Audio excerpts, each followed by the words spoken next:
jaz se opravičujem, a si ti Izi? Ja. Ful super. Bravo. Super. Čestitke, tvoje ime? Jo, hvala, Vanja.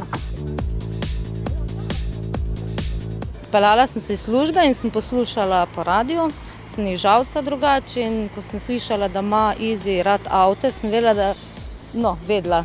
Mislila sem si, da mora nekje biti na enem parkirišču in pa smo se peljala najprej tule na tole največje parkirišče, sem videla one punce vaše, sem rekla, tu sigurni, pa smo se pa tamle sparkirala, pa sem videla, da sedite v avtu.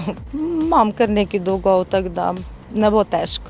Bo prav prišlo, ne? Ja, ful bo. Ja, super, mi smo pa tudi veseli. Upam, da je šel denar v prave roke. Ja, hvala, super. Niko, partner od Vanje. Žal tu ni nikjer nebene prodajalne z avtomobili, tako da je samo logično bilo ali tukaj največji parking v Žalcu in da ženska v beli srajci ne bi v takem vremenu z unih hodila, to se pravi, da mora v avtu sedeti. Vse namige mi je ona dala, ampak mi je še bolj razčlenil po zadevo. Aha, no, potem si oba zaslužita. Ja, definitivno. Izi!